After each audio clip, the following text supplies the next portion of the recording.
My mother-in-law tattered my hair because she thinks it's a rat nest, so I told her that only when my hair reaches the same length will she ever see my children again. When I was younger, I dealt with a lot of crappy situations. My only real escape from that was my hair. I know how silly that sounds, but it is what it is. When poop started to fall apart, I turned to my hair and used it as a medium to control and reflect how I felt. I'd cut it, dye it, style it weird, whatever, and it would make me feel better. In 2011, I gave myself an 80s-like purple mohawk. That involved shaving off a good portion of my hair. This was the last time I truly felt like I wasn't in control of my life. Since then I've let my hair grow without much messing with it other than regular maintenance. This year after the birth of my third child, my hair reached the length of my thighs. To me, my long beautiful hair reflects how far I've come with my overall mental health and happiness. It's very important to me. This brings me to now. With 3 children under 5, my long ass hair stays in either a pony, braid, or bun. Little hands tend to pull on it otherwise. This fact for some reason has been extremely annoying to my husband's stepmother. Every time I'd see her, at least once, she would bring up what a waste my hair was on me,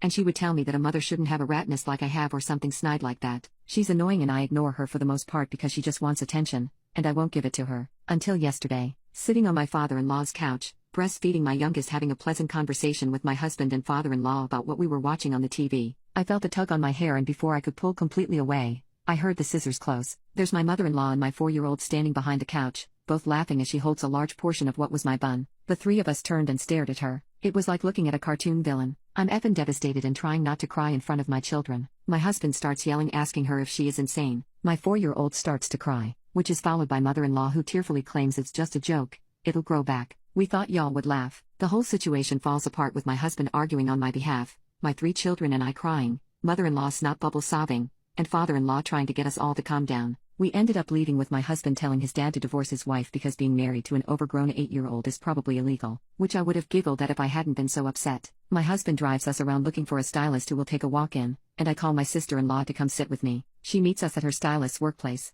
Looking at my tattered hair was horrible. Large chunks were gone and the length was all over the place. It was awful and I felt like I lost a body part. Luckily the stylist was very talented and salvaged my hair right above my shoulders. It looks nice, but I'm still sad looking at it. I don't know how long it'll take to get over this. Mother-in-law sent me a couple of half-assed apology texts, like sorry, but don't be a baby, hair does grow you know type poop. Update, we went to the police station. The officer I talked to was very kind and was especially concerned that I was holding my baby when mother-in-law came at me with scissors. He gave me a step-by-step of what would happen pressing charges, and the likelihood of this kind of thing sticking, which would have been not good for where I live. We live in a fairly small town where everyone knows everyone pretty much, so this officer does know father-in-law and Smeal. He offered an alternative to pressing charges. I know that it would seem like maybe they are friends and he's looking out. He's not, I don't think. He made a point that he would help me if pressing charges was the route I wanted, focusing more on the fact I was holding the baby, not my hair, which was fine by me. Anyway, he offered to stop at the in-law's place off duty and explain the gravity of what she had done to both father-in-law and Smeal, suggest